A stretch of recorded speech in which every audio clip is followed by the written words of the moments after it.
Morning dear students. चला तर मग आज आपण पाहणार आहोत इयत्ता 12वीतला पाठ पहिला, तो म्हणजे वेगवशता. आता वेगवशता म्हणजे नक्की काय? वेगवशता म्हणजे स्पीड, एखाद्या वेगाच्या आहारी जाणे. हा जो प्रस्तुत पाठ आहे तो प्राचार्य शिवाजीराव भोसले यांनी लिहिला आहे. चला तर आपण पाठाबद्दल जाणून घेऊया. या वैचारिक पाठात लेखकाने अतिवेगाच्या आहारी गेलेल्या माणसांच्या विकृतीवर नेमकेपणाने बोट ठेवलेला आहे. वेळ आणि श्रम वाचवण्यासाठी वाहनांची गरज लेखकांनाही पटते. मात्र गरज नसताना खोट्या प्रकृतीपायी कर्ज काढून वाहन खरेदी करणाऱ्या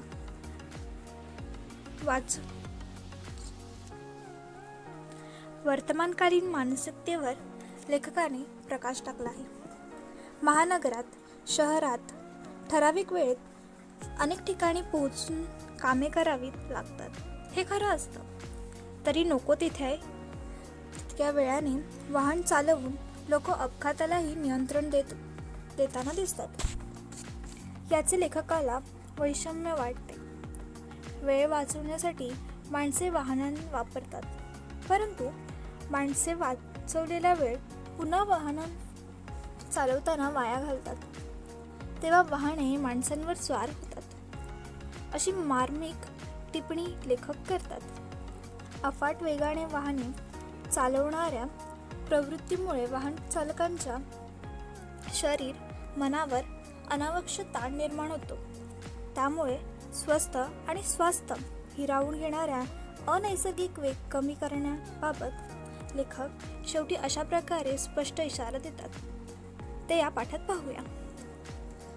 स्टुडंट्स, आय नो इथे खूप जण असे आहेत ज्यांना मराठी कळत नाही. त्यांच्यासाठी मी मध्ये मध्ये इंग्लिश शब्द किंवा हे सांगत जाईल. फक्त तुम्ही स्किप करू नका आणि नीट लक्ष द्या मी काय शिकवते ते. चला मग आपण स्टार्ट करूया लेसनला. स्टार्ट. वेग हे गतीचे एक रूप आहे. आपले जीवनही स्थिर आणि गती यात विभागलेले आहे. थांबणे, चालणे, धावणे असे हे जीवनचक्र फिरतच असते. आपल्या जीवनातही गती असते, जिला आपण प्रगती म्हणतो. ती विचारांची गती असते. गतीला जेव्हा दिशा असते तेव्हाच ती प्रगती या संस्थेला पात्र ठरते. दिशाविहीन गती ही अधोगती ठरते. अधोगती म्हणजे जास्तच गती देणे. आजच्या जीवनात विलक्षण वेगवान आढळते. रस्ते वाहनांनाही व्यापलेले असतात. माणसे घरात राहतात, म्हणूनच अल्पकाळ तरी ते स्थिर राहतात. एरवी गतीपायी अगतिक होतात. अगतिक म्हणजे निरुपयोगी, कामाचं नसलेलं. अहोरात्र भरारणारी आणि थरारणारी वाहने पाहिली म्हणजे आश्चर्यचकितच वाटते.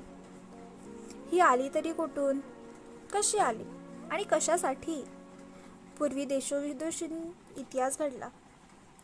लोकांनी जगप्रवासही केला.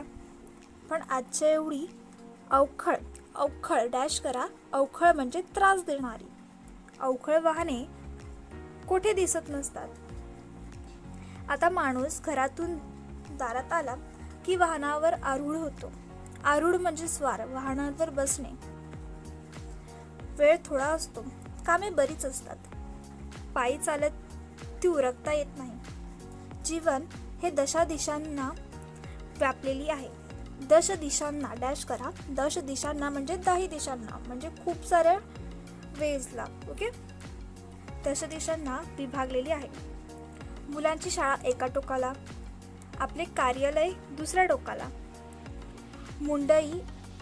मंडई एका बाजूला, तर दवाखाना.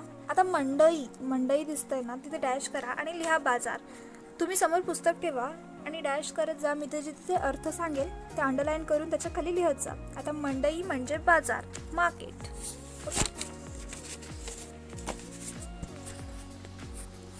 मंडई एका बाजूला तर दवाखाना दूर कुठल्या तरी दिशेला. जीवनही ही टोके साधणारी अशी, जोडणार कशी? शेवटी गती ही घ्यावीच लागते.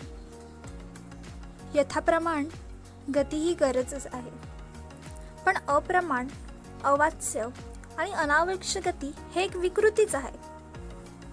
आपले काम यथासांग म्हणजे योग्य प्रकारे, ओके, यथासांग पार पाडावे एवढा वेग जीवनाला असावा. त्यापेक्षा अधिक वेग म्हणजे अक्षम्य आवेग म्हणावा लागेल.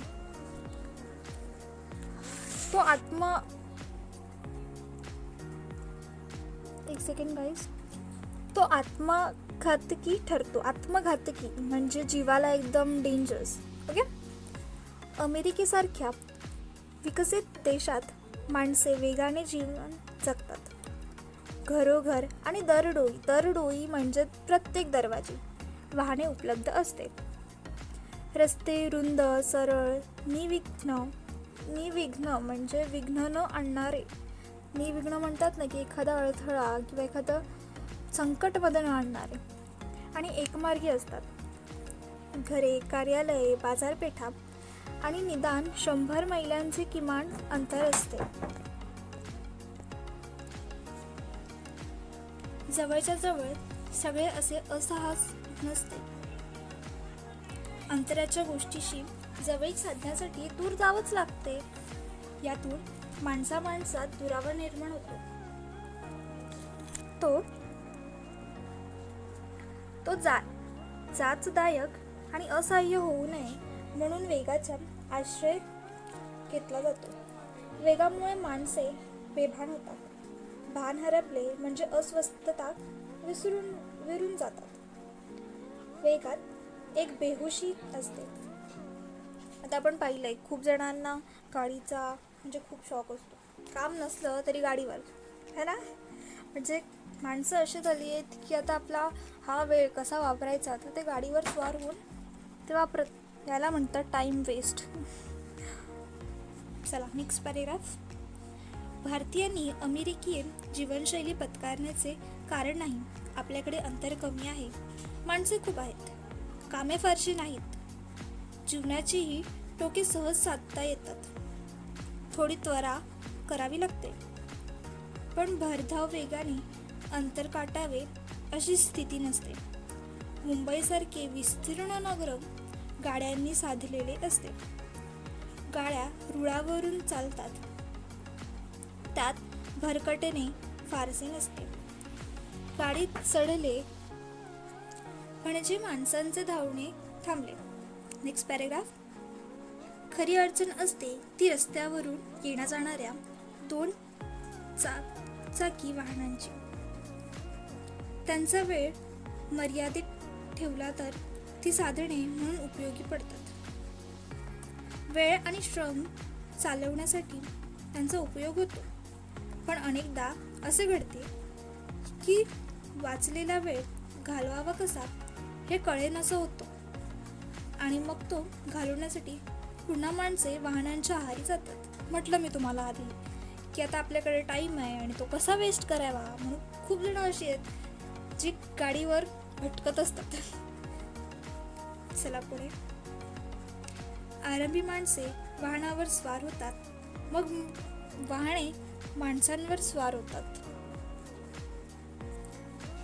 चला तर मग आजसाठी एवढंच. मी तुम्हाला काय सांगते, कसं शिकवते जर तुम्हाला समजत असेल तर प्लीज व्हिडिओला लाईक करा, शेअर करा आणि आमच्या चॅनलला सबस्क्राईब करा, जेणेकरून नवीन मी शिकवेल किंवा नवीन व्हिडिओ येईल तर तुम्हाला सगळ्यात आधी माहीत पडेल. चला तर मग भेटूया पुढच्या पाठात.